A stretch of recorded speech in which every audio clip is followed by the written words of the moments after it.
മഹത്വമുണ്ടാകട്ടെ. കർത്താവിൽ പ്രിയ സഹോദരങ്ങളെ, പ്രാർത്ഥനയോടെ നമുക്കിന്ന് ശുശ്രൂഷ ആരംഭിക്കാം.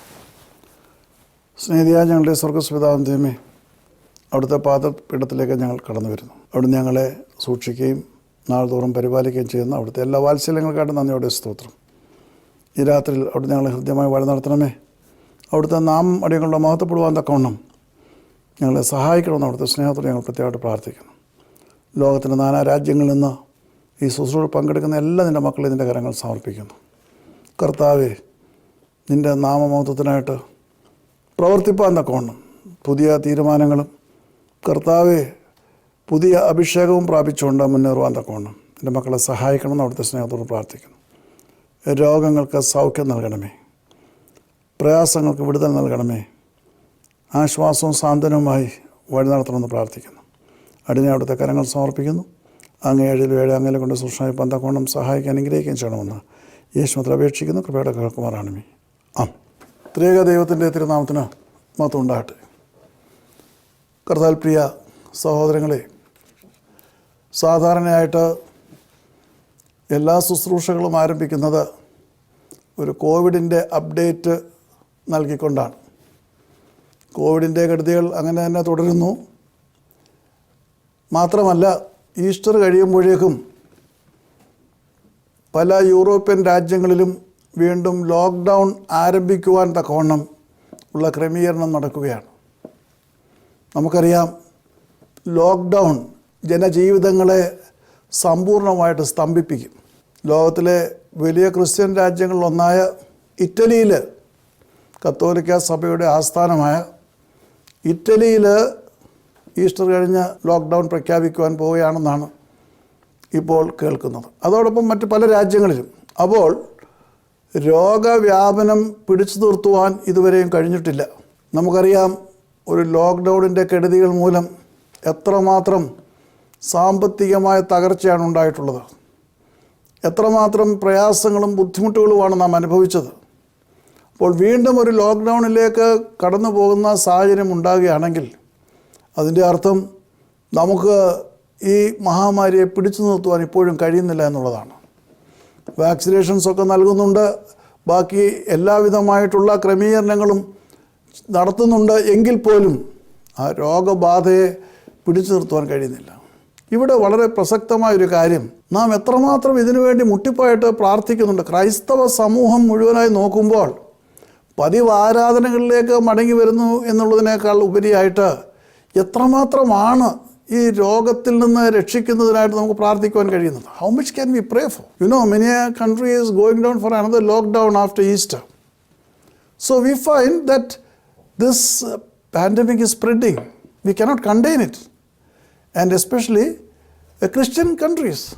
The lockdown is going to be enforced in Christian countries. So what does it show? We lack in prayers. We cannot pray and conquer this pandemic. We need to do that. Whenever we look into the Word of God, we find that prayers have forced God to put an end to pandemics, to grievous situations such as these. So it is for us to pray more. Pray more. Of course, let the vaccines do their work. Let other precautions be taken. But at the same time, let us pray that the Almighty Lord acts in such a way as to put it down. That's absolutely necessary. നാം അതിനുവേണ്ടി മുട്ടിപ്പായിട്ട് പ്രാർത്ഥിക്കണം. നമ്മുടെ പ്രാർത്ഥനയുടെ പോരായ്മ തന്നെയാണ് അതെ ഇപ്രകാരമുള്ള കാര്യങ്ങളുടേതായിട്ടുള്ള വ്യാപനത്തിന് കാരണമെന്നുള്ളത് യാതൊരു സംശയവുമില്ലാതെ നമുക്ക് പറയുവാൻ കഴിയും. നമുക്കതിനുവേണ്ടി പ്രത്യേകമായിട്ട് പ്രാർത്ഥിക്കാം. പ്രത്യേകിച്ച് അതേ കർഷാനുഭവ ആഴ്ചയൊക്കെ കടന്നു വരികയാണ്. അവിടെ ജനങ്ങൾക്ക് സ്വതന്ത്രമായി ആരാധിക്കുവാൻ തക്കവണ്ണം കഴിവില്ലാത്ത അവസ്ഥയിൽ വീണ്ടും ഒരു ലോക്ക്ഡൗണിലേക്ക് പോവുകയാണെങ്കിൽ അത് പ്രയാസമുള്ള കാര്യമാണ്. അതുകൊണ്ട് ഈ രോഗത്തെ നിയന്ത്രിക്കുവാൻ തക്കവണ്ണം കർത്താവ് പ്രവർത്തിക്കുന്നതിന് വേണ്ടിയിട്ട് നമുക്ക് പ്രത്യേകമായിട്ട് പ്രാർത്ഥിക്കാം. മറ്റ് നാനാവ്യാധികളാൽ പ്രയാസപ്പെടുന്ന എല്ലാ സഹോദരങ്ങളെ ഓർത്ത് നമുക്ക് പ്രത്യേകം പ്രാർത്ഥിക്കാം. ക്യാൻസർ രോഗികളുണ്ട്, മറ്റ് പലവിധമായിട്ടുള്ള ശാരീരികമായ ബലഹീനതകളിൽ കഷ്ടപ്പെടുന്നവരുണ്ട്. അവരെയൊക്കെ ഓർത്ത് നമുക്ക് പ്രാർത്ഥിക്കാം. ആശ്വാസദായകനായ കർത്താവ് അവരെ സ്പർശിക്കുന്നതിന് വേണ്ടി നമുക്ക് പ്രത്യേകമായിട്ട് പ്രാർത്ഥിക്കാം. ഉറക്കം ഇല്ലാതെ വിഷമിക്കുന്ന അനേകായിരങ്ങളുണ്ട്. പല സഹോദരങ്ങളും പ്രത്യേകിച്ച് സീനിയർ സിറ്റിസൻസൊക്കെ ഉറക്കം വരുന്നില്ല, ഉറങ്ങാൻ കഴിയുന്നില്ല എന്ന് പറഞ്ഞ് എന്നെ വിളിക്കാറുണ്ട്. എത്ര ശ്രമിച്ചാലും ഉറങ്ങാൻ കഴിയുന്നില്ല. അങ്ങനെയുള്ള സഹോദരങ്ങളെ കർത്താവ് കാത്തുസൂക്ഷിക്കുന്നതിനായിട്ട് നമുക്ക് പ്രത്യേകമായിട്ട് പ്രാർത്ഥിക്കാം. ഉറക്കമില്ലാത്ത ഉണർവുള്ളവനായ കർത്താവ് അങ്ങനെയുള്ള സഹോദരങ്ങൾക്ക് നിദ്ര നൽകുവാനായിട്ട്. നമുക്കറിയാം, ഉറക്കം ഇല്ലാതെ വന്നാൽ അത് മറ്റ് പലവിധ രോഗങ്ങളുടേതായിട്ടുള്ള അവസ്ഥയ്ക്ക് കാരണമാകും. മാത്രമല്ല, ഉള്ള രോഗങ്ങളെ അത് വർദ്ധിപ്പിക്കുകയും ചെയ്യും. അപ്പോൾ കർത്താവ് അപ്രകാരം പ്രാർത്ഥനാ സഹായത്തിന് ആവശ്യപ്പെട്ടിരിക്കുന്ന എല്ലാ സഹോദരങ്ങളെയും കടാക്ഷിക്കുന്നതിനായിട്ട് നമുക്ക് പ്രത്യേകമായിട്ട് പ്രാർത്ഥിക്കാം. ജോലി നഷ്ടപ്പെടുന്നവരുടെ കാര്യമൊക്കെ ഇന്നലെ വിശദമായിട്ട് പറഞ്ഞു. നഷ്ടപ്പെട്ടുകൊണ്ടിരിക്കുന്നവർ, നഷ്ടപ്പെടുമെന്ന് ഭയപ്പെടുന്നവർ, അത് ശമ്പളം വെട്ടിക്കുറച്ചവർ ഒക്കെയും പറഞ്ഞു. പക്ഷേ ഒരു അടിസ്ഥാന കാര്യം കഴിഞ്ഞ ദൂതിൽ അത്യുന്നതനായ ദൈവം ഓർപ്പിച്ചു. നിങ്ങൾ ദൈവത്തിൻ്റേതായിട്ടുള്ള നിബന്ധനയ്ക്ക് വിധേയമായി ദൈവത്തിന് കൊടുക്കാനുള്ളത് കൊടുക്കുന്നുണ്ടോ? കൊടുത്തിട്ടില്ല എങ്കിൽ ഒരു പുതിയ തീരുമാനമെടുക്കണം.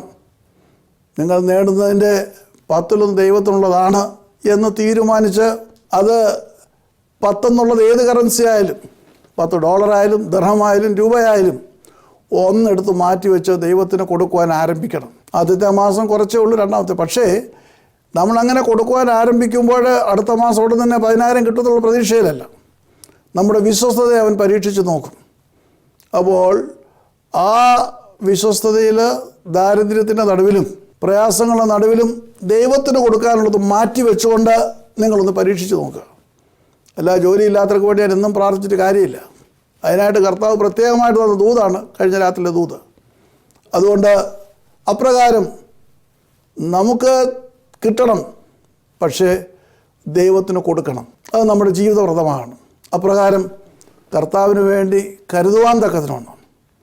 നമുക്ക് കഴിയുമ്പോൾ കർത്താവ് നമുക്ക് വേണ്ടി കരുതും. എൻ്റെ ജീവിതാനുഭവമാണ്. ഈ വേദിയിൽ അത് വിശദീകരിച്ച് പറയുവാൻ എനിക്ക് സാധ്യമല്ല. നിങ്ങൾക്ക് എപ്പോഴെങ്കിലും ബ്രദറിനോടൊപ്പം ഒന്നുള്ള ശുശ്രൂഷയിലോ എന്നെ വിളിച്ച് ചോദിക്കുകയാണെങ്കിൽ ഞാൻ അതിനെക്കുറിച്ച് വിശദമായി പറയുവാൻ തയ്യാറാണ്. എൻ്റെ അനുഭവം അത് മറ്റാർക്കും തുടച്ചു മാറ്റുവാൻ കഴിയില്ല. ഇന്നും ദൈവം എന്നെ നടത്തുന്ന ആ രീതിയിലാണ്. അതുകൊണ്ട് അപ്രകാരം ചിന്തിക്കുവാൻ അല്ല, തീരുമാനിക്കുവാനും പ്രവർത്തിക്കുവാനും നിങ്ങൾ സജ്ജരാകട്ടെ എന്ന് മാത്രം ഞാൻ പ്രാർത്ഥിക്കുന്നു. ഈ രാത്രി ജോലിക്കാർക്ക് വേണ്ടി പ്രാർത്ഥിക്കുകയല്ല, ജോലി കിട്ടാൻ പ്രാർത്ഥിക്കുകയല്ല, ജോലി നഷ്ടപ്പെടാതിരിക്കാൻ പ്രാർത്ഥിക്കുകയല്ല. അത് സംഭവിക്കാതിരിക്കാനുള്ളൊരു ആയുധം നിങ്ങളുടെ കയ്യിൽ തരികയാണ്. കാരണം ദൈവത്തിൻ്റെ ആത്മാവ് എന്നോട് പറഞ്ഞു, ഈ കേൾക്കുന്നത് 99% അങ്ങനെ ഒരു സ്വഭാവമുള്ളവരല്ല. ദൈവത്തിനെക്കുറിച്ച് ചിന്തിക്കുവാനോ ദൈവത്തിൻ്റെ വേലയെക്കുറിച്ചോ ചിന്തിക്കുന്നവരല്ല. അതെനിക്കറിയാം. കഴിഞ്ഞ ഒരു വർഷത്തെ എൻ്റെ അനുഭവം എനിക്കതറിയാമല്ലോ.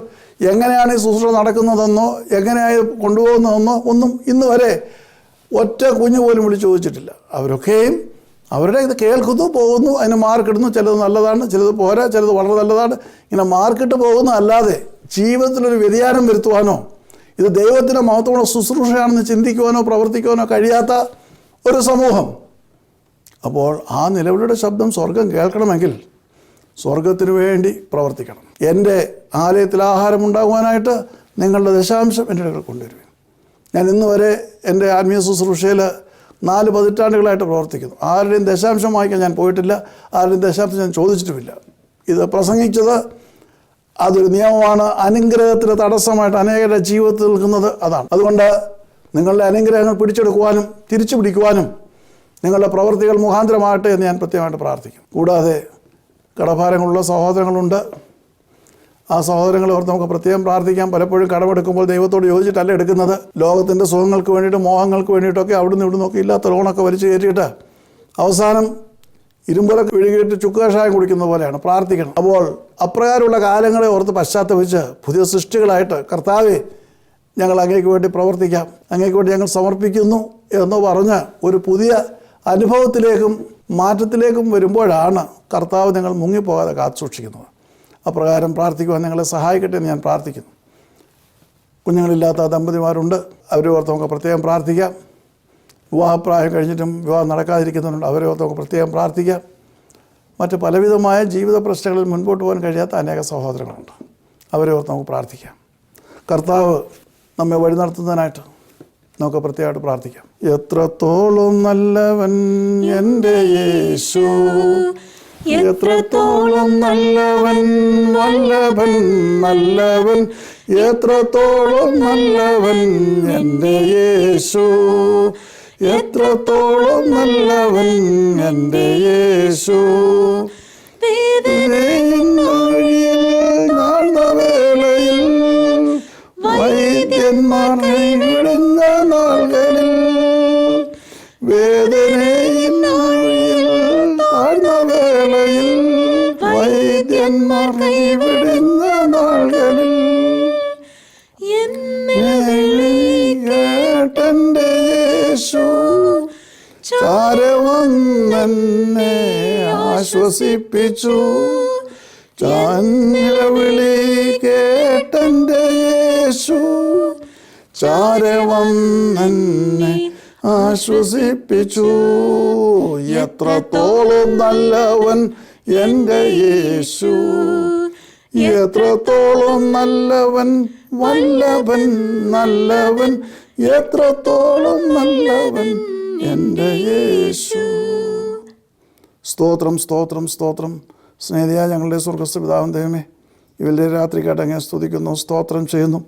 കർത്താവെ, വീണ്ടും ഒരിക്കൽ കൂടെ അവിടുത്തെ പാദപീഠത്തിലേക്ക് കടന്നു വരുവാൻ തക്കതിനോണം ബലഹീനരായ ഞങ്ങളെ സഹായിച്ചിരിക്കുന്ന എല്ലാ കൃപകൾക്കായിട്ടും കരുണകൾക്കായിട്ടും അങ്ങേ സ്തുതിക്കുന്നു സ്തുതിക്കുന്നു സ്തുതിക്കുന്നു. കർത്താവെ, കോവിഡിൻ്റെ മഹാവ്യാധി ലോകത്തിൽ കർത്താവെ വ്യാപരിക്കുമ്പോൾ കർത്താവെ, നീ ഞങ്ങൾക്ക് ആശ്വാസവും പ്രത്യാശമായി വഴി നടത്തണമേ.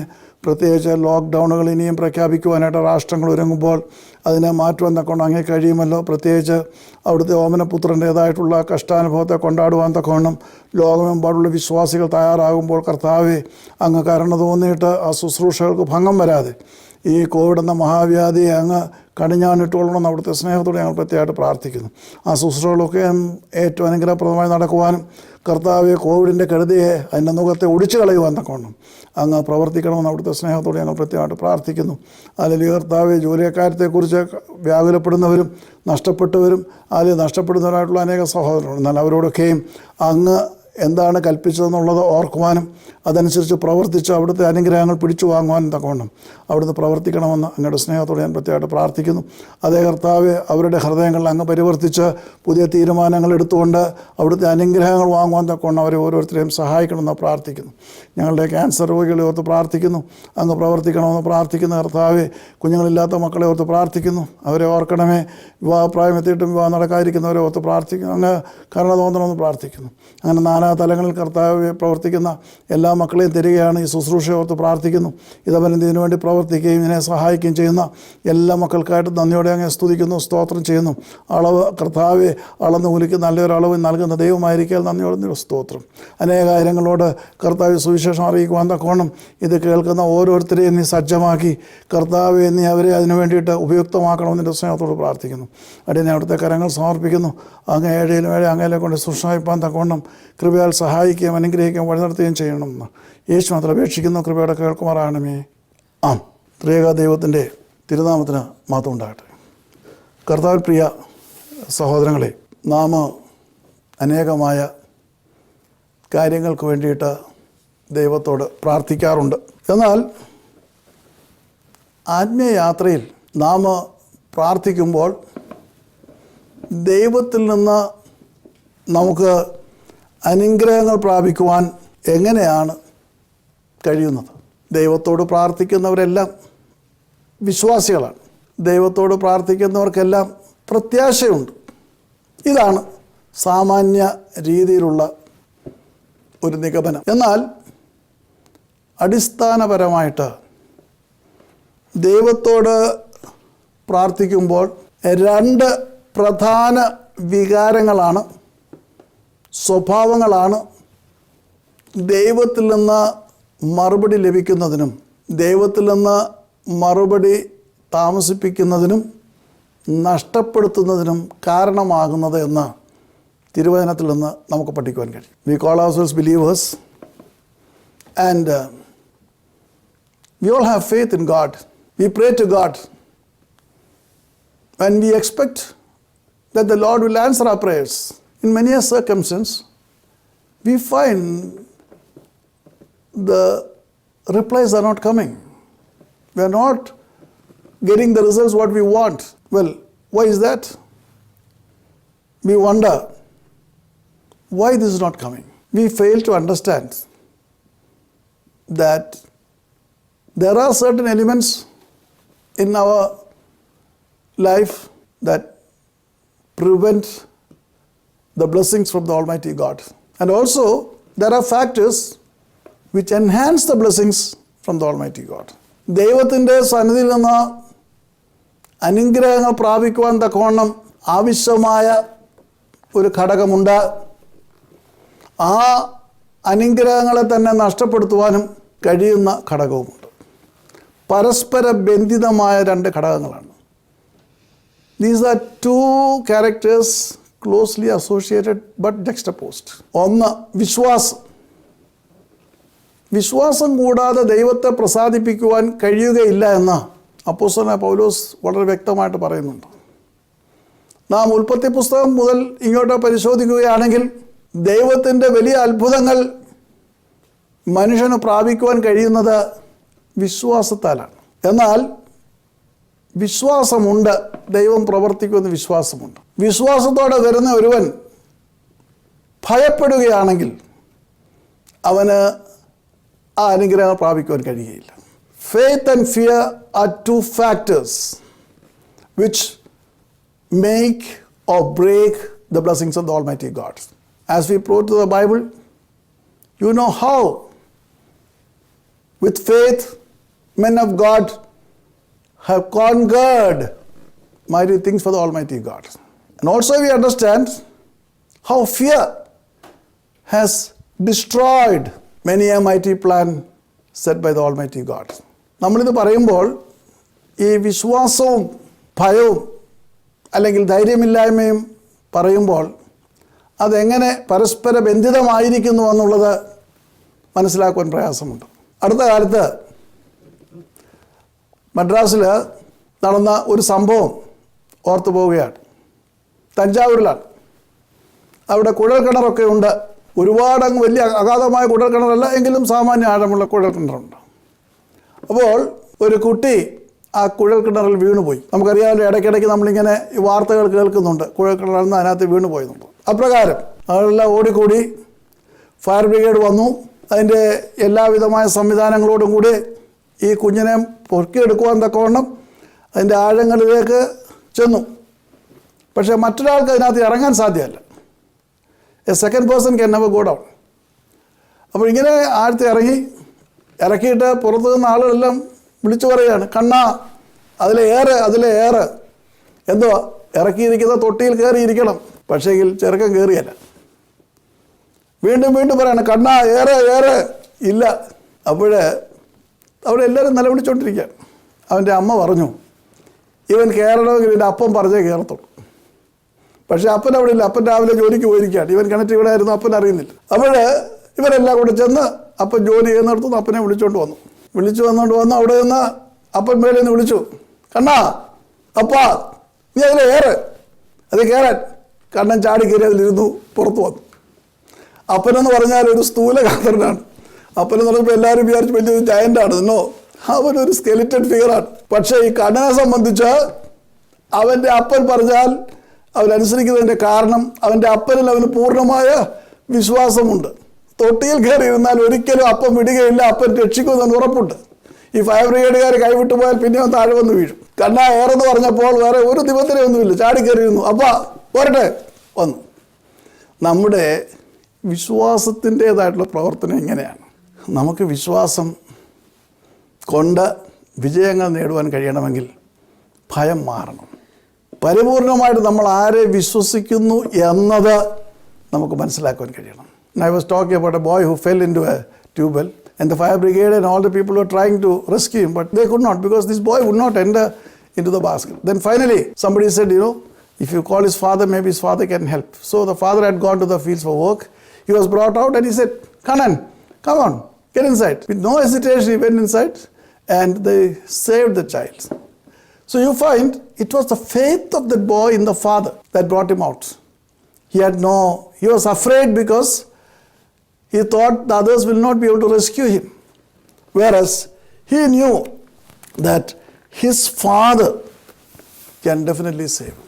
It is this faith that brings down miracles from the Almighty God. Stupendous faith, blind faith. Because this boy in the well doesn't see what's happening above the ground. It's simply blind faith. This is what is required for us to have mighty miracles from the Almighty God.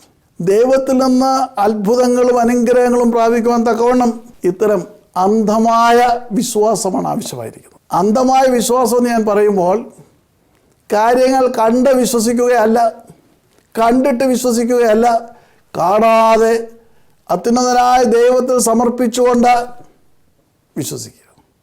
കാരണം പലപ്പോഴും പിശാച് എടുത്ത് ഉപയോഗിക്കുന്ന അതിശക്തമായ ആയുധമാണ് ഭയം. Fear is a weapon which Satan uses to crush our faith. You see, many a time we claim faith, we say we have faith, but Satan is very clever. And when he sees that nothing else works, he will use the weapon of fear. So we find faith and fear are two factors which make or break our blessings from God. When we talk about faith, we find how men of God had achieved great and mighty things by their stupendous faith in God. But if they were afraid, they will not be able to achieve that. And Satan very cleverly tries to destroy the faith of people by creating fear in them, injecting fear into them. Always, I understand it this way. Satan tries to create fear by making projections about the future. But a believer should never bother about his projections about the future. On the contrary, a child of God should look back and see the mighty things that the Lord had done for him in the past, not what Satan talks about it in the future. കഴിഞ്ഞ കാലങ്ങളിൽ ദൈവം ചെയ്ത അത്ഭുതങ്ങളുടേതായിട്ടുള്ള അനുഗ്രഹങ്ങളുടേതായിട്ടുള്ള കാര്യങ്ങൾ ഓർക്കുമ്പോൾ അത് നമ്മുടെ വിശ്വാസത്തെ ഉറപ്പിക്കും. പിശാച് ചെയ്യുന്നത് അവൻ ഭാവിയിൽ വരാൻ പോകുന്ന ഭീകരമായ അവസ്ഥകളെക്കുറിച്ചുള്ള ചിത്രങ്ങളാണ് നമ്മുടെ മുമ്പിൽ കാട്ടുന്നത്. ഇങ്ങനെ വന്നാൽ എന്ത് സംഭവിക്കും, ഇങ്ങനെ വന്നാൽ ഇത് സംഭവിക്കും. അങ്ങനെ വന്നാൽ ഭാവിയെക്കുറിച്ചുള്ള ആശങ്കകളാണ് വിശ്വാസത്തെ തകർക്കുന്നത്. ഒരു ദൈവത്തിൻ്റെ പൈതൽ ഒരിക്കലും ഭാവിയെക്കുറിച്ചുള്ള അവൻ്റെ ആശങ്കകളിൽ തകർന്നു പോകരുത്. അചഞ്ചലമായ വിശ്വാസം ഉണ്ടാകണം. അത്യുന്നതനായ ദൈവം തങ്ങൾക്ക് വേണ്ടി പ്രവർത്തിക്കുമെന്നുള്ള വിശ്വാസത്തിൽ മുൻപോട്ട് പോകുമ്പോഴാണ് ദൈവത്തിൻ്റെ അത്ഭുതങ്ങൾ കാണുവാൻ കഴിയുന്നത്. ഇസ്രായേൽ മക്കൾ എരിഹോ സമതലത്തിൽ വന്നു. കനാനിലേക്ക് അവരെ യോശുവ നയിക്കുകയാണ്.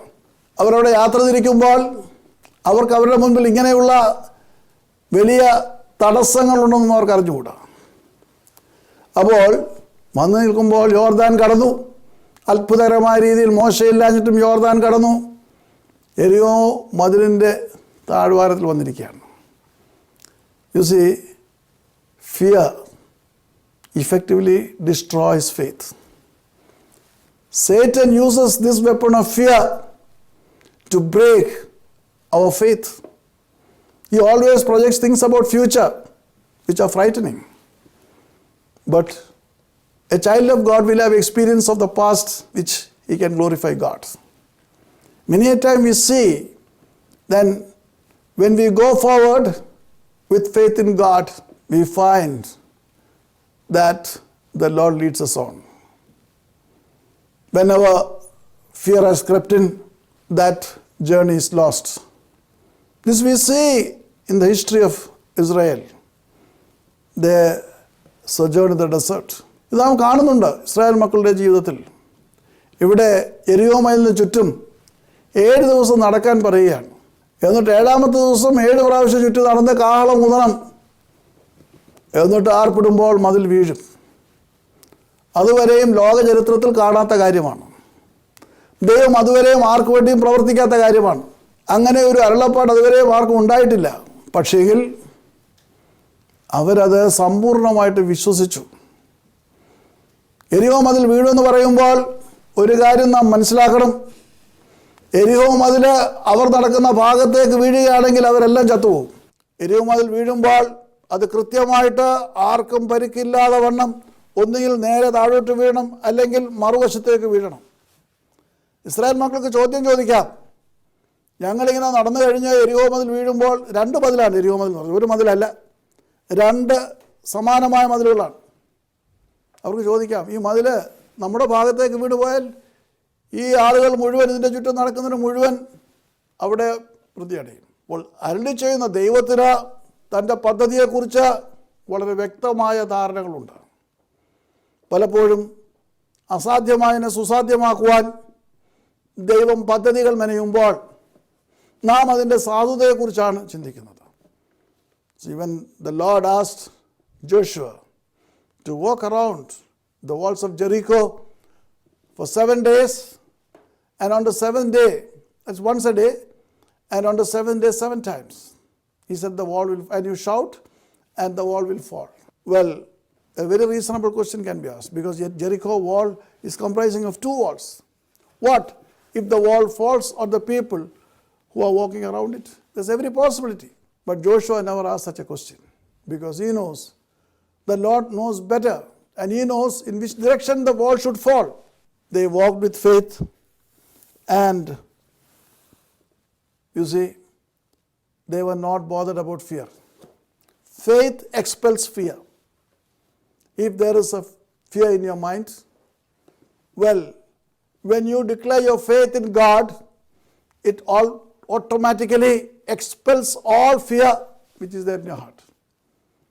ഈ ഭയത്തെ പുറത്താക്കുന്നത് വിശ്വാസമാണ്. ഭയത്തെ പുറത്താക്കുന്നത് വിശ്വാസമാണ്. അപ്പോൾ 7-ാം ദിവസം അവർക്ക് അനുഗ്രഹം പകരുവാൻ കഴിഞ്ഞത് അവർ അത് വിശ്വാസത്തോടെ നടന്നതുകൊണ്ടാണ്. അവർക്ക് ഒരു ഭയവുമില്ല. മതിൽ എങ്ങോട്ട് വീഴും, അങ്ങോട്ട് വീഴും, വീണില്ലെങ്കിൽ എന്ത് സംഭവിക്കും, ഇതൊന്നും ഒരു ഭയമില്ലാത്ത അവസ്ഥയിലാണ് നാം കാണുന്നത്. അപ്പോൾ ആത്മീയ യാത്രയിൽ നാം കാണുമ്പോൾ ദൈവം മനുഷ്യനോട് തിരുവചനത്തിൽ ഭയപ്പെടേണ്ട ഭയപ്പെടേണ്ട എന്ന് പറയുന്നതായിട്ട് കാണുവാൻ കഴിയും. We find in the word of God that God very often tells man, fear not, be not afraid. And if you take account of them, biblical scholars say it has been put 365 times in the Hebrew Bible. Fear not, fear not. When translated to English, sometimes it will be not afraid, conveying the very same meaning. But in the original Hebrew Bible, fear not appears 365 times, which means that every day the Lord is telling us, fear not. Always Satan is at our heels to make us afraid, to drain our faith, to shatter our faith. But always we should listen to that voice, fear not. ഭയപ്പെടേണ്ട എന്നുള്ളത് 365 പ്രാവശ്യം എബ്രായ ബൈബിളിൽ പ്രത്യക്ഷപ്പെടുന്ന വാക്കാണ്. എന്ന് പറഞ്ഞാൽ ഓരോ ദിവസവും ഒരു പ്രാവശ്യം ഭയപ്പെടേണ്ട, ആ ദിവസം ദൈവസന്നിധിയിൽ സമർപ്പിക്കുക. പിശാചിൻ്റെ തന്ത്രങ്ങൾ ഭയത്തിലാണ് ആരംഭിക്കുന്നത്.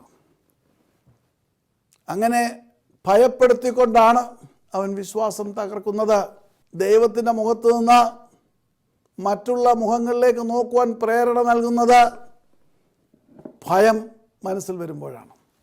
നാം പുറപ്പാട് പുസ്തകം 14-ാം അധ്യായം 13-ാം വാക്യം വായിക്കുമ്പോൾ അവിടെ കാണുവാൻ കഴിയും, അതിനെ മോശ ജനത്തോട് ഭയപ്പെടേണ്ട, ഉറച്ചു നിൽക്കുവിൻ. ഇന്ന് യഹോവ നിങ്ങൾക്ക്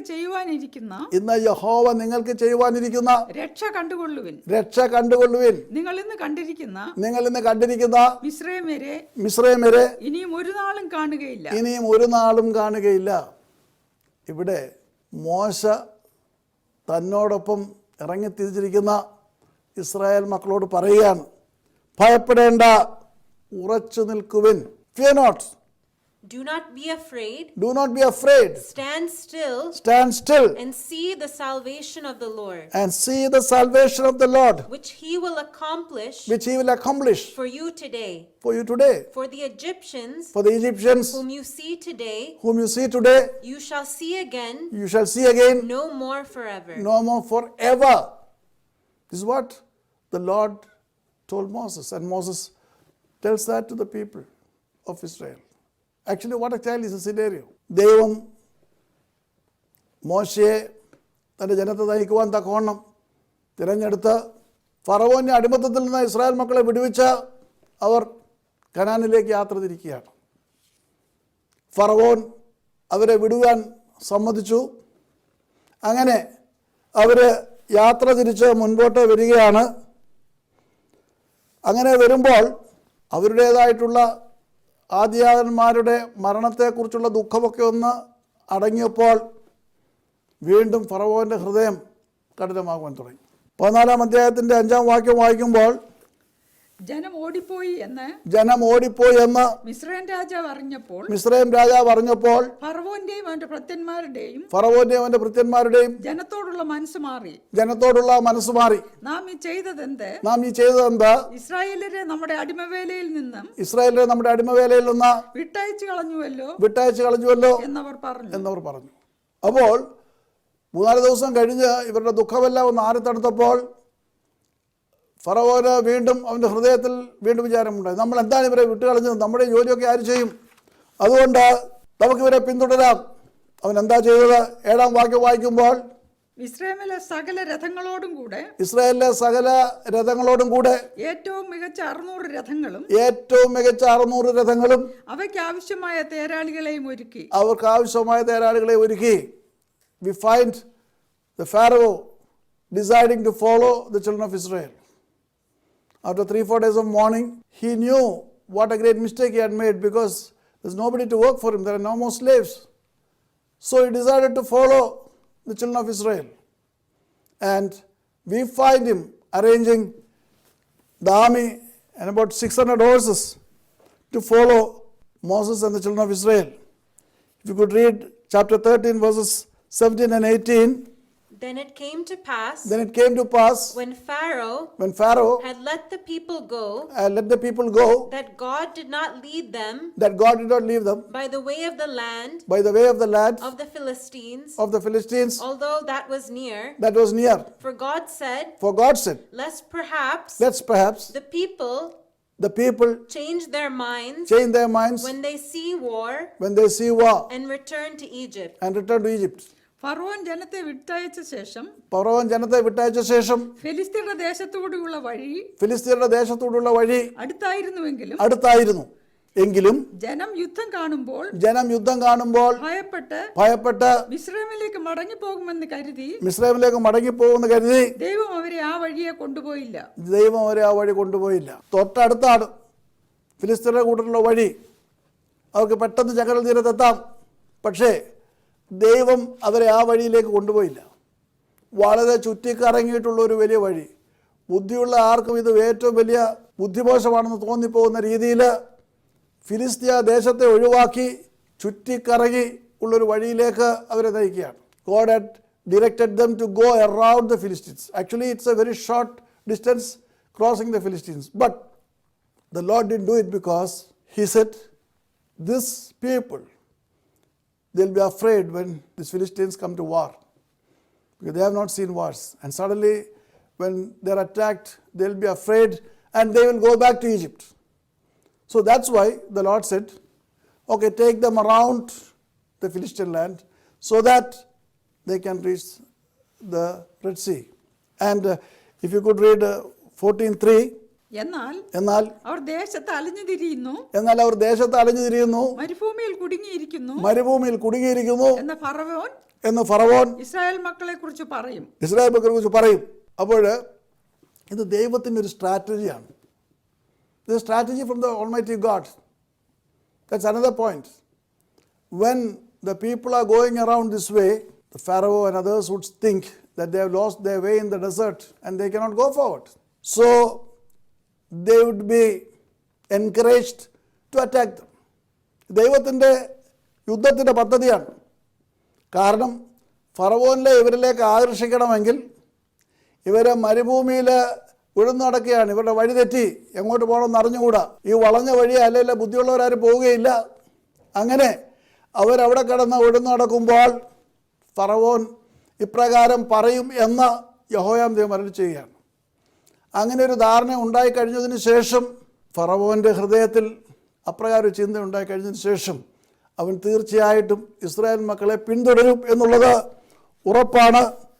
9ഉം 10ഉം വാക്യം വായിക്കുമ്പോൾ ഫറവോന്റെ സകല കുതിരകളും രഥങ്ങളും കുതിരപ്പടയും സൈന്യവുമായി മിസ്രൈമ്യർ അവരെ പിന്തുടർന്നു. ഈ ദൈവത്തിന്റെ ഈ പദ്ധതി പ്രാവർത്തികമാവുകയാണ്. ഇത് തന്നെയാണ് ഇവരെ പിടിച്ചുകൊണ്ടുവരാനുള്ള ഏറ്റവും നല്ല മാർഗം. അവൻ്റെ സർവ്വ സൈന്യവുമായി പരിപൂർണമായ സൈന്യമാണ് അവിടെ കാണുന്നത്. കുതിരപ്പട, അതെ, 600 വിശിഷ്ടമായ തേരുകൾ, കാലാൽപ്പട എന്ന് വേണ്ട അവൻ്റെ സർവ്വ സൈന്യവുമായി അവൻ ഇസ്രായേൽ മക്കളെ പിന്തുടരുകയാണ്. എന്നിട്ട് കടൽക്കരയിൽ ബാൽസഫോന് സമീപത്തുള്ള പീഹഹീരോത്തിന് അരികെ അവർ പാളയമടിച്ചിരിക്കുമ്പോൾ അവരോട് അടുത്ത് വരുമ്പോൾ ഇസ്രായേൽ മക്കൾ ദൃഷ്ടി ഉയർത്തി മിസ്രൈമ്യർ പിന്നാലെ വരുന്നത് കണ്ട് ഏറ്റവും ഭയപ്പെട്ടു. ഇസ്രായേൽ മക്കൾ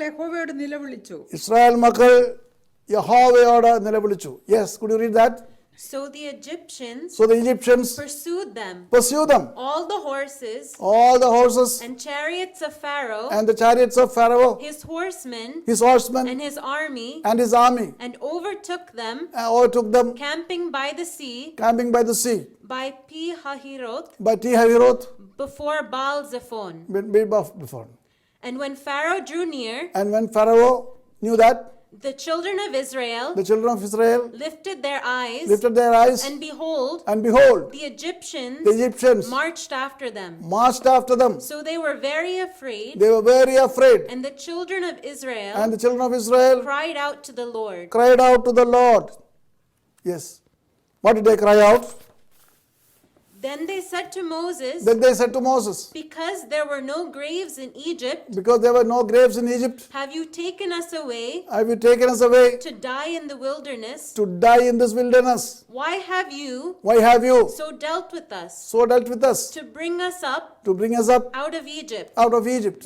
Is this not the word that we told you in Egypt, saying, let us alone, that we may serve the Egyptians? For it would have been better for us to serve the Egyptians than that we should die in the wilderness. അതെ, മിസ്രൈമില് ശവക്കുഴിയിൽ ഇല്ലാഞ്ഞിട്ടാണോ ഞങ്ങൾ ഇവിടേക്ക് കൊണ്ടുവന്നത്? അവർ മോശയോട് മിസ്രൈമിൽ ശവക്കുഴികൾ ഇല്ലാതിരുന്നിട്ടാണോ നീ ഞങ്ങളെ മരുഭൂമിയിൽ മരിക്കുവാനായി കൂട്ടിക്കൊണ്ടുവന്നത് നീ ഞങ്ങളെ മിസ്രൈമിൽ നിന്ന് കൂട്ടിക്കൊണ്ടുവന്ന് ഇങ്ങനെ ചെയ്തത് എന്തുകൊണ്ട്? മിസ്രൈമ്യർക്ക് വേല ചെയ്യുവാൻ ഞങ്ങളെ വിടണം എന്ന് ഞങ്ങൾ മിസ്രൈമിൽ വെച്ച് നിന്നോട് പറഞ്ഞില്ലയോ? പറഞ്ഞതാണ്. ഞങ്ങൾ മരുഭൂമിയിൽ മരിക്കുന്നതിനേക്കാൾ നല്ലത് മിസ്രൈമ്യർക്ക് വേല ചെയ്യുന്നതായിരുന്നു എന്ന് പറഞ്ഞു. അപ്പോൾ ഫറവോനും സൈന്യവും തൊട്ടു പിന്നിലുണ്ട്. ഇസ്രായേൽ മക്കൾ നിലവിളിക്കുകയാണ്, ഞങ്ങൾ ഇവിടെ അവസാനിക്കാൻ പോവുകയാണ്.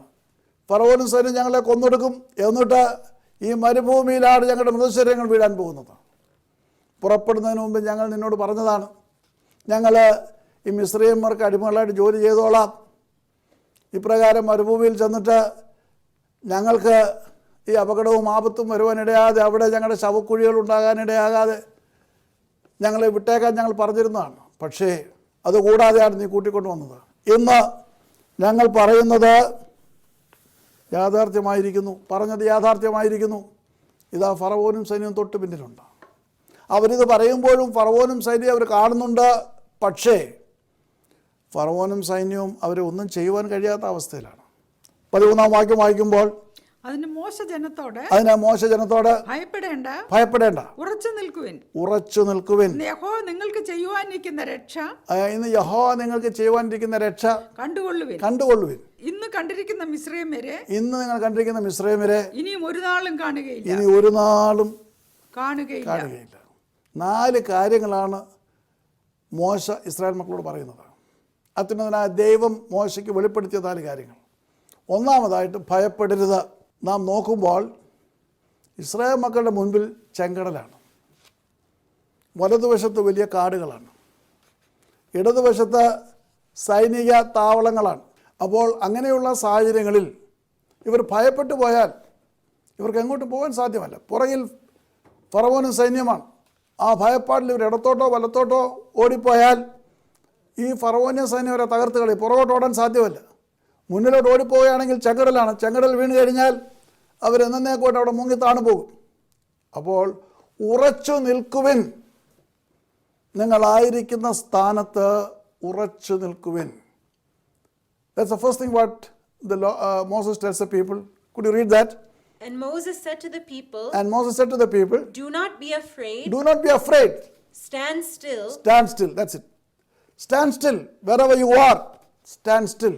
Don't move. Don't be afraid. ഉറച്ചു നിൽക്കുക എന്ന് പറയുമ്പോൾ നിശ്ചലമായിട്ട് നിൽക്കുക. നിങ്ങൾ അങ്ങോട്ടും പോകണ്ട, ഇങ്ങോട്ടും പോകണ്ട, മുന്നോട്ടും പോകണ്ട. നിങ്ങളെ ദൈവം കൊണ്ടുവന്ന് നിർത്തിയിരിക്കുന്ന സ്ഥാനത്ത് ഉറച്ചു നിൽക്കുവിൻ. പലപ്പോഴും ഇങ്ങനെയുള്ള പരിഭ്രമജനകമായ സാഹചര്യങ്ങളിൽ നാം ഭയപ്പെട്ടുകൊണ്ട് അങ്ങോട്ടും ഇങ്ങോട്ടും ഓടും. അവിടെ ഉറച്ചു നിന്നുകൊണ്ട് സർവശക്തനായ ദൈവത്തിൻ്റെ മുഖത്തേക്ക് നോക്കുവാനോ നിലവിളിക്കുവാനോ നമുക്ക് കഴിയാറില്ല. ഭയം കൊണ്ട് നമുക്ക് പ്രാർത്ഥിക്കുവാൻ പോലും കഴിയാത്ത അവസ്ഥകളുണ്ടാകും. അതുകൊണ്ട് ഇപ്രകാരമുള്ള ഫറവോനെയും സൈന്യത്തെയും നേരിടുവാൻ കഴിയണമെങ്കിൽ ഒന്നാമതായിട്ട് ഭയപ്പെടരുത്. രണ്ടാമതായിട്ട് ദൈവം നിന്നെ കൊണ്ടുവന്നിരിക്കുന്ന ഈ സ്ഥാനത്ത് നീ ധൈര്യത്തോടെ ഉറച്ചു നിൽക്കണം. ഭയമില്ല എന്ന് പറയുമ്പോൾ നമുക്ക് ധൈര്യമുണ്ടാകണം. ധൈര്യത്തോടെ നീ ഉറച്ചു നിൽക്കണം. മൂന്നാമതായിട്ട് പറയുന്ന കാര്യം, ഇന്ന് കണ്ടിരിക്കുന്ന മിസ്രയീമ്യരെ ഇനി ഒരു നാളും കാണുകയില്ല. പിന്നെ ഇന്ന് യഹോവ നിങ്ങൾക്ക് ചെയ്യുവാനിരിക്കുന്ന രക്ഷ കണ്ടുകൊള്ളുവിൻ. അപ്പോൾ നിങ്ങളിപ്പോൾ കണ്ടുകൊണ്ടിരിക്കുന്ന, നിങ്ങളെ നശിപ്പിക്കുവാനായിട്ട് വന്നുകൊണ്ടിരിക്കുന്ന, നിങ്ങളുടെ തൊട്ടു പിന്നിലുള്ള മിസ്രയീമിലെ ഈ മഹാസൈന്യത്തെ നിങ്ങൾ ഇനി ഒരു നാളും കാണുകയില്ല. അതെങ്ങനെയാണ് സാധിക്കുന്നത്? 600 വിശിഷ്ട രഥങ്ങളും കുതിരപ്പടയും കാലാൽപ്പടയുമായിട്ട് തൊട്ടില്ല എന്നുള്ള അവസ്ഥയിലാണ് മിസ്രയീം സൈന്യം ഫറവോൻ്റെ നേതൃത്വത്തിൽ വന്നിരിക്കുന്നത്. മോശ പറയുകയാണ്, ഭയപ്പെടേണ്ട, ഉറച്ചു നിൽക്കുക. ഇനിയും ഒരിക്കലും നിങ്ങൾ ഇവരെ കാണുകയില്ല എന്ന് പറയുമ്പോൾ ഇനി ഒരിക്കലും ഇവരുടേതായിട്ടുള്ള ഭീഷണി വിലപ്പോവുകയില്ല എന്നേക്കുമായിട്ട് ദൈവം പ്രവർത്തിക്കും. He says, you will never see these Egyptians again. Very emphatically he says. How it is possible? They are very much alive and they are very much behind them. There is no way to escape. You cannot go to the left or go to the right. And in front is the vast Dead Sea. What can you do in the Dead Sea? എന്താ ചെയ്യാൻ കഴിയുന്നത്? മുമ്പിലുള്ള ചെങ്കടലിന് മുന്നിൽ എന്താ ചെയ്യാൻ കഴിയുന്നത്? മാത്രമല്ല മറ്റൊരു കാര്യം കൂടി മോശ പറഞ്ഞ് അവസാനിപ്പിക്കുകയാണ്. നിങ്ങൾ അതേ ദൈവം ചെയ്യുന്ന മഹാത്ഭുതം കാണുവാൻ പോവുകയാണ്. അതാണല്ലോ അവസാനമായിട്ട് പറഞ്ഞു വെക്കുന്നത്. ഇന്ന് യഹോവ നിങ്ങൾക്ക് ചെയ്യുവാനിരിക്കുന്ന രക്ഷ കണ്ടുകൊള്ളുവിൻ. അതെ, ഇന്ന് യഹോവ നിങ്ങൾക്ക് ചെയ്യുവാനിരിക്കുന്ന രക്ഷ കണ്ടുകൊള്ളുവിൻ. ദൈവം പ്രവർത്തിക്കാനുള്ള രക്ഷ അവർ കാണുവാൻ പറയുകയാണ്. എന്നാൽ എന്താ രക്ഷയെന്ന് അവിടെ പറയുന്നില്ല. ദൈവം എങ്ങനെയാണ് പ്രവർത്തിക്കുന്നതെന്ന് പറയുന്നില്ല. ഇവർ നോക്കുമ്പോൾ അസാധ്യമായൊരു കാര്യമാണ് മോശ പറയുന്നത്. അസാധ്യമായ കാര്യം, it is impossible, things which are impossible. What God says, you just see how you are going to be saved and how the Pharaoh and his mighty army will be wiped off so that never again will you see them. This is something which is very difficult to understand for an ordinary human being, because when you see realities around and such realities appeal to our intellect, we cannot expect anything which we have not seen. They have not seen God, they have not seen any angels, and they do not know how they are going to be saved. All what they have to do is blindly believe the word of God. Blindly believe what God had said. First of all, not to be afraid. Be not afraid. Secondly, to stand still. When that is done, God says, you are never more going to see the Egyptians. And finally, you see the great salvation which God is going to bring for you. ഈ 4 കാര്യമാണ് പറയുന്നത്. പക്ഷേ സാമാന്യ ബുദ്ധിക്ക് നിരക്കുന്ന കാര്യങ്ങളല്ല. എന്നോടും നിങ്ങളോടും ഇന്ന് അങ്ങനെ ദൈവം കൽപ്പിക്കുകയാണെങ്കിൽ ഞാനും നിങ്ങളും എത്ര വിശ്വാസികളായിരുന്നാൽ പോലും അത് വിശ്വസിക്കുവാൻ പ്രയാസമാണ്. ചെങ്കലിൻ്റെ തീരത്ത് നിൽക്കുമ്പോൾ നമുക്കത് മനസ്സിലാകും. ഞാൻ പല പ്രാവശ്യം അവിടെ പോയിട്ടുണ്ട്. അപ്പോൾ ഇത്ര വലിയൊരു ജനസമൂഹത്തോട് ആധികാരികമായിട്ട് ഒരു മനുഷ്യൻ പറയുകയാണ്, ഭയപ്പെടേണ്ട, ആവശ്യമായിരിക്കുന്നത് അചഞ്ചലരായിട്ട് ഉറച്ചു നിൽക്കുക എന്നുള്ളതാണ്. മാത്രമല്ല കണ്ണടച്ച് വിശ്വസിക്കണം, ദൈവം ഏതോ വലിയ അത്ഭുതങ്ങൾ പ്രവർത്തിക്കാൻ പോവുകയാണ്. ആ അത്ഭുതത്തിലൂടെ എന്നേക്കുമായിട്ട് മിസ്രയീമ്യരെ തുടച്ചു മാറ്റുവാനും പോവുകയാണ്. മോശയുടെ വാക്ക് അവർ വിശ്വസിച്ചു. ദൈവം മോശയോട് മുൻപോട്ട് പോകുവാൻ പറഞ്ഞു. ചെങ്കടലിനെ വിഭജിച്ചു. അവർ ചെങ്കടലിൻ്റെ നടുക്കൂടെ പോവുകയാണ്. ചെങ്കടലിൻ്റെ നടുക്കൂടെ പോകുമ്പോഴും തൊട്ടു പിന്നിൽ ഫറവോനും സൈന്യവും അവരോടൊപ്പമുണ്ട്. ദൈവത്തിൻ്റെ മേഘസ്തംഭം അവരുടെ നടുവിൽ നിൽക്കുകയാണ്. മിസ്രയീമ്യ സൈന്യത്തിന് അടുത്ത് വരുവാൻ കഴിയാതെ മേഘസ്തംഭം അവരെ തടഞ്ഞിരിക്കുകയാണ്. മുന്നോട്ട് പോയി ഇസ്രായേൽ മക്കൾ മുന്നോട്ട് പോവുകയാണ്. അവർക്ക് അറിഞ്ഞുകൂടാ എന്താ ചെയ്യേണ്ടതെന്ന്.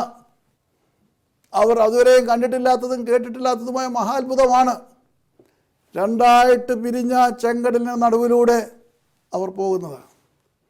വലിയ ഭിത്തി പോലെയാണ് വെള്ളക്കെട്ടിങ്ങനെ നിൽക്കുന്നത്. അതിൻ്റെ നടുവിലൂടെ ഇസ്രായേൽ മക്കൾ അതിവേഗം പോവുകയാണ്. മിസ്രയീമ്യരെ പിന്തുടരുകയാണ്. അതെ, മിസ്രയീമ്യരെ പിന്തുടരുമ്പോൾ ഇസ്രായേൽ മക്കൾ അക്കരെ കടക്കുകയാണ്. പ്രഭാതയാമത്തിൽ യഹോവ മേഘസ്തംഭത്തിൽ നിന്ന് മിസ്രയീമ്യരെ നോക്കി. അവർ ചെങ്കടലിൻ്റെ നടുക്കായി അവരുടെ രഥചക്രങ്ങളൊക്കെയും ചെങ്കടലിൽ അതിൻ്റെ താഴ്ചയിൽ ഉടക്കിക്കിടക്കുകയാണ്. മുൻപോട്ട് പോകുന്നില്ല. അവസാനം ഫറവോനൊരു കാര്യം മനസ്സിലായി, യഹോവ ഇസ്രായേൽ മക്കൾക്ക് വേണ്ടി യുദ്ധം ചെയ്യുന്നു. മുൻപോട്ട് പോകാൻ കഴിയുകയില്ല. നമുക്ക് തിരിഞ്ഞു പോകാം, തിരിഞ്ഞു പോകാനും കഴിയുകയില്ല. ചെങ്കടലിൻ്റെ നടുവിൽ ദൈവം അവരെ കുടുക്കി. അതിനുള്ള സംവിധാനമായിരുന്നു ഇവരെ ഇസ്രായേൽ മക്കളുടെ പിന്നാലെ കൊണ്ടുവന്ന് ഈ ഫറവോനെയും സൈന്യത്തെയും എന്നേക്കുമായിട്ട് നശിപ്പിക്കുവാൻ തക്കവണ്ണമുള്ള ദൈവത്തിൻ്റെ പദ്ധതിയായിരുന്നു.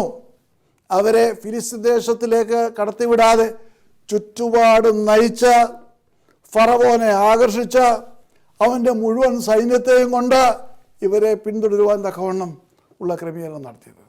അതെ, മോശയോട് ദൈവം കൽപ്പിക്കുന്നു, വടിയെടുത്ത് ചെങ്കടലിനെ പുറസിലാക്കുക. ചെങ്കടൽ വന്ന് ഫറവോനെയും അവൻ്റെ സൈന്യത്തെയും എന്നേക്കുമായിട്ട് മൂടിക്കളഞ്ഞു. അതെ, ദൈവത്തിൻ്റെ വാഗ്ദത്തം പൂർത്തീകരിക്കപ്പെടുകയാണ്, വാക്ക് പൂർത്തീകരിക്കപ്പെടുകയാണ്. ഇനി ഒരിക്കലും തങ്ങളെ പീഡിപ്പിച്ച മിസ്രയീമ്യരെയോ ഫറവോനെയോ സൈന്യത്തെയോ അവർക്ക് ഇനി ഒരിക്കലും കാണുവാൻ കഴിയില്ല. അവർ കണ്ടു. എന്തവർ കണ്ടു? അവരുടെ ചത്ത ശരീരങ്ങൾ ആ ചെങ്കടലിൻ്റെ തീരത്ത് വന്നടിയുന്നത് കണ്ടു. കർത്താവിൽ പ്രിയ സഹോദരങ്ങളെ, നമുക്ക് നമ്മുടെ വിശ്വാസത്തിൽ ദൈവം പ്രവർത്തിക്കുവാൻ കഴിയണമെങ്കിൽ നമ്മുടെ ജീവിതത്തിൽ ഭയം മാറണം. അത്യുന്നതനായ ദൈവത്തിൽ വിശ്വസിക്കുന്ന ഒരു ദൈവത്തിൻ്റെ പൈതലിന് ഏത് പ്രതിസന്ധി സാഹചര്യങ്ങളിലും ഉറച്ചു നിൽക്കുവാൻ കഴിയണം. നമുക്ക് ഭയാനകമായ കാഴ്ചകൾ നമ്മുടെ ചുറ്റുപാടുമുണ്ടാകും. വലിയ ശബ്ദങ്ങൾ നമ്മൾ ചുറ്റും കേൾക്കും. അതെ, ഫറവോൻ്റെ സൈന്യത്തിൻ്റേതായിട്ടുള്ള കാഹളം അവരെ ഊതിക്കൊണ്ട് യുദ്ധത്തിന് ആവശ്യമായ ശബ്ദ സംവിധാനങ്ങൾ ക്രമീകരിച്ചുകൊണ്ടാണ് അവർ ആർത്തിരമ്പി വരുന്നത്. എന്നാൽ ഇസ്രായേൽ മക്കളോട് ദൈവത്തിന് പറയാനുള്ളത്, ഭയപ്പെടേണ്ട, ഉറച്ചു നിൽക്കുക. അപ്പോൾ നാം ഇപ്രകാരമുള്ള സാഹചര്യങ്ങളെ അഭിമുഖീകരിക്കുമ്പോൾ ഒരു ദൈവത്തിൻ്റെ പൈതൽ ഭയപ്പെടരുത്. ഉറച്ചു നിൽക്കണം. ദൈവം ഏത് രീതിയിലാണ് പ്രവർത്തിക്കാൻ പോകുന്നതെന്ന് ആർക്കും പറയുവാൻ കഴിയുകയില്ല. കാരണം ഒരിക്കൽ പോലും ചെങ്കടൽ പിളർന്നതായിട്ടൊരു ചരിത്രം അതിന് മുൻപിലില്ല. എൻ്റെയും നിങ്ങളുടെയും ജീവിതയാത്രയിൽ ഇപ്രകാരമുള്ള ചെങ്കടലുകൾ വരുമ്പോൾ, പുറകിൽ ആർത്തിരമ്പുന്ന ഫറവോനും സൈന്യവും വരുമ്പോൾ, ഇടത്തോട്ടോ വലത്തോട്ടോ മാറുവാൻ കഴിയാത്ത സാഹചര്യങ്ങൾ നമ്മളെ വീർപ്പ് മുട്ടിക്കുമ്പോൾ, ദൈവത്തിൻ്റെ പൈതലെ നീ ഓർത്തുകൊള്ളുക, അത്യുന്നതനായ ദൈവത്തിൽ നീ അചഞ്ചലമായി വിശ്വസിക്കുന്നുവെങ്കിൽ, അവന് വേണ്ടി ഏത് സാഹചര്യത്തിൽ ഉറച്ചു നിൽക്കുമെങ്കിൽ അവൻ നിനക്ക് വേണ്ടി മഹാത്ഭുതങ്ങൾ പ്രവർത്തിക്കും. നിന്നെ പിന്തുടരുന്ന ഫറവോൻ്റെ കയ്യിൽ നിന്ന് നിന്നെ വിടുവിക്കും. നിനക്ക് വേണ്ടിയിട്ട് അവൻ ചെങ്കടൽ പിളർന്ന് പാതയൊരുക്കുന്ന ദൈവമാണ്. അതുകൊണ്ട് ഈ മഹാകെടുതിയുടെ നടുവിൽ നിങ്ങൾ ഭയപ്പെട്ടിരിക്കുന്നുവെങ്കിൽ ഭയപ്പെടേണ്ട കാര്യമില്ല. ഉറച്ചു നിൽക്കുക. ദൈവം പ്രവർത്തിക്കാൻ പോകുന്ന മഹാത്ഭുതത്തിനു വേണ്ടി കാത്തിരിക്കുക. വിശ്വാസത്തോടെ ദൈവസന്നിധിയിൽ സമ്പൂർണ്ണമായി സമർപ്പിക്കുക. അപ്രകാരം ദൈവത്തിൻ്റെ വലിയ അനുഗ്രഹങ്ങൾ പ്രാപിക്കുവാൻ ദൈവത്തിൻ്റെ പരിശുദ്ധാത്മാവ് നമ്മെ സഹായിക്കട്ടെ. നമുക്ക് പ്രാർത്ഥിക്കാം. ശരിയായ ഞങ്ങളുടെ സ്വർഗ്ഗസ്ഥപിതാവാം ദൈവമേ, ഞങ്ങളുടെ ജീവിതയാത്രയിൽ പലപ്പോഴും ഞങ്ങളുടെ മുമ്പിൽ ചെങ്കടലുണ്ട്, പിറകിൽ ഫറവോനും സൈന്യമുണ്ട്. കർത്താവേ, എന്നാൽ ഞങ്ങൾക്ക് ഭയപ്പെടുവാനൊന്നുമില്ല. യഹോവ ഞങ്ങളുടെ ദൈവമായിരിക്കാൻ ഞങ്ങൾക്ക് ഭയപ്പെടുവാനൊന്നുമില്ല. അതേ കർത്താവ് 1000 കൊല്ലങ്ങൾക്ക് മുൻപ് ഇസ്രായേൽ മക്കളോട് പറഞ്ഞ ആ ശബ്ദം ഞങ്ങൾ ഇന്ന് കേൾക്കുകയാണ്. ഭയപ്പെടേണ്ട, ഉറച്ചു നിൽക്കുക. ഉറച്ചു നിന്നുകൊണ്ട് അവിടുത്തെ മഹത്വമുള്ള സാക്ഷികളായിട്ട് പ്രവർത്തിച്ചുകൊണ്ട് അവിടുത്തെ നാമം മഹത്വപ്പെടുവാൻ തക്കവണ്ണം കർത്താവെ അടിയങ്ങളെ എടുത്ത് ഉപയോഗിക്കണമെന്ന് പ്രാർത്ഥിക്കുന്നു. ഞങ്ങൾക്ക് വേണ്ടി പ്രവർത്തിക്കുവാൻ പോകുന്ന മഹാത്ഭുതങ്ങൾക്കായിട്ട് കാത്തിരിക്കുവാൻ സഹായിക്കണമേ. ഞങ്ങളെ വിഴുങ്ങുവാൻ ഭാവിക്കുന്ന ശത്രുവിൻ്റെ സകല കരുതുകളെയും ശത്രുവിനെയും പിന്നീട് ഒരിക്കലും കാണാതെ വണ്ണം നീ തകർത്ത് കളയുന്ന ദൈവമായിരിക്കും. നന്ദിയോടെ സ്തോത്രം. ഈ രാത്രി വചനം കേട്ട് ഓരോരുത്തരും അവിടുത്തെ കരങ്ങൾ സമർപ്പിക്കുന്നു. ബലപ്പെടുത്തണമേ, ഉറപ്പിക്കണമേ. ചകടൽ പിറന്ന് മുന്നോട്ട് നടക്കുവാൻ തക്കവണ്ണം അവിടുത്തെ മുഖത്തേക്ക് നോക്കി യാത്ര ചെയ്യാൻ സഹായിക്കണമേ. എല്ലാം അവിടുത്തെ നാമത്തിൻ്റെ മഹത്വത്തിനായി തീരുവാൻ ഇടയാക്കണമെന്ന് യേശുവിനെ അപേക്ഷിക്കുന്നു. കൃപയുടെ കേൾക്കുമാറാകണമേ. ആം. പിതാവ് ദൈവത്തിൻ്റെ സ്നേഹം, പുത്രൻ്റെ കൃപയും പരിശുദ്ധാത്മാവിൻ്റെ സംബന്ധം സവാസം നാം മഹത്വപ്രാപിച്ച എല്ലാ വിഷയങ്ങളും ഇപ്പോഴും എന്നേക്കൊണ്ടായിരിക്കുമാറാകട്ടെ. ആം. ദൈവം നമ്മെ അനുഗ്രഹിക്കട്ടെ. ദൈവനാമ മഹത്വത്തിനായി ഈ ശുശ്രൂഷ സമർപ്പിച്ചത് സന്തോഷ്, മായ, ആരോൺ ആൻഡ് അലീഷ, ദുബായ്.